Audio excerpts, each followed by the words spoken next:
ఈ బైబిల్ ఉంటుంది. కీర్తన గ్రంథము 54 వచ్చాయి.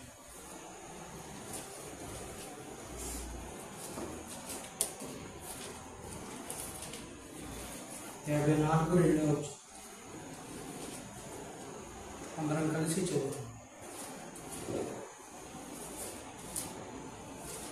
దేవా, నా ప్రార్థన ఆలకించు, నా నోట మాటలను చెవి పెట్టు. అలాగే 55 మొదటి వచనంలో చదువు. దేవా, చెవి యొగ్గి నా ప్రార్థన ఆలకించు, నా విన్నపములకు ముందుగా ఉండము. ప్రార్థన చేసు.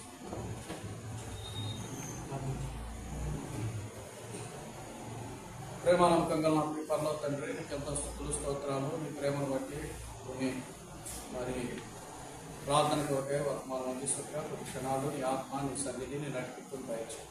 నీ జ్ఞానమును నీ కృపను దయచేసి వాక్య వెలుగులో నడిపించి మీరే సంఘంగా ప్రార్థించడానికి కృప దయచు. మా తండ్రి ప్రియరక్షణ వేసుకుంటున్నాము. యువత కాపుదల నీ స్వరము నీ మాట వినిపించు.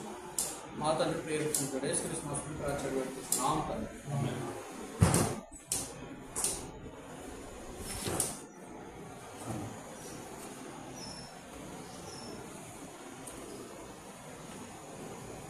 54:2 దేవా, నా ప్రార్థన ఆలకించు.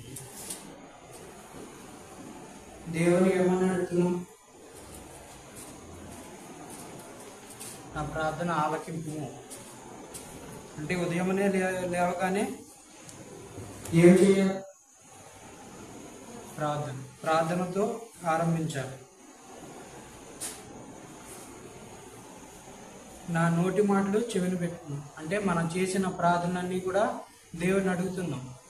దేవా, మా మాటలన్నీ కూడా మీ చెవిని పెట్టుకోను అంటే ప్రార్థనగా ఒక మార్గం, మనకు మార్గం చూపించేది. మనం ఎక్కడున్నా ఏ చోటనున్నా ప్రార్థన చేయవచ్చు. మనం దేవుడితో ఎలా మాట్లాడాలంటే ప్రార్థనతో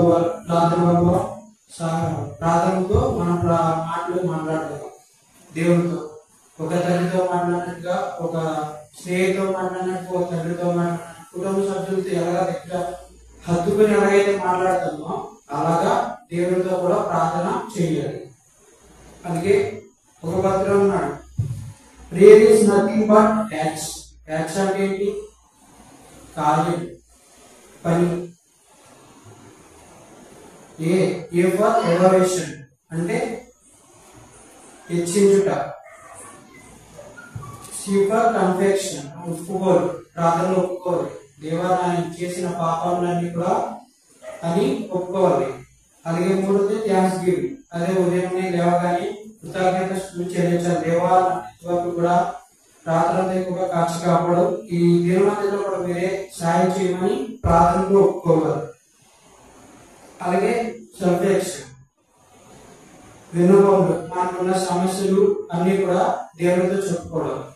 అలాగే ఒక భక్తుడు ఉన్నాడు, ఆ భక్తుని మనం చూసుకుని ముగించుకున్నాం. మొదటిగా లూకా 18వ వచనం, 10వ అధ్యాయం 1వ వచనం. ఇది దేవుడిచ్చిన ఆజ్ఞ.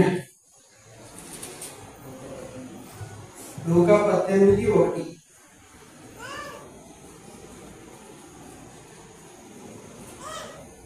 వారు విసుగక నిత్యము ప్రార్థన చేయుచుండవలెను. ఆయన వారితో ఈ ఉపమానం చెప్తున్నాడు. దేవుడు అన్నాడు, ప్రార్థన ఎలా చేయాలి? విసుగకుండా అని. ఆయన చిత్తానుసారంగా ఎప్పుడైతే మీరు ప్రార్థన చేశారో అప్పుడు దేవుడిని కనిపించాడు. దేవా, మీ చిత్తం అయితే నాకు ఇది కావాలి, అది కావాలి అని క్షేమంగా తీర్చు. మీ చిత్తం అయితే మీ చిత్తంలో ఎవరైతే నడిపిస్తున్నారో చిత్తం ప్రకారంగా ప్రార్థన అడగాలి. అలాగే చూసుకుందాం మొదటి భక్తుడు. అలాగే ప్రార్థన ఎలా చేయాలో మనం చూద్దాం ఒకసారి. కీర్తనలు 66:18. కీర్తనలు 66:18. ప్రార్థన ఎలా చేయాలి?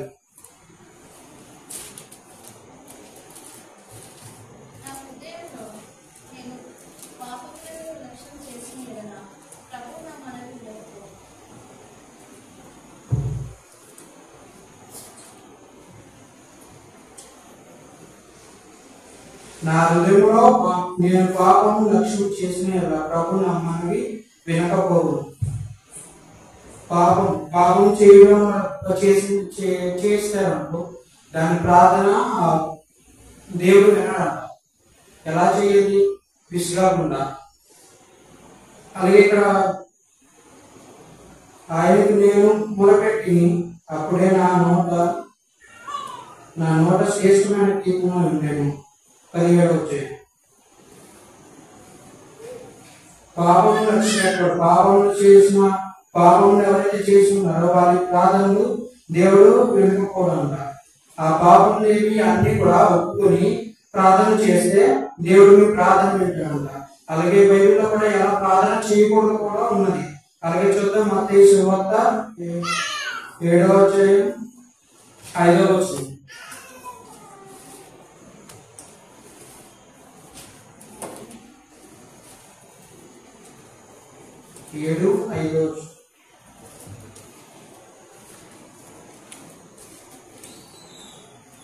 వేషధారి వలె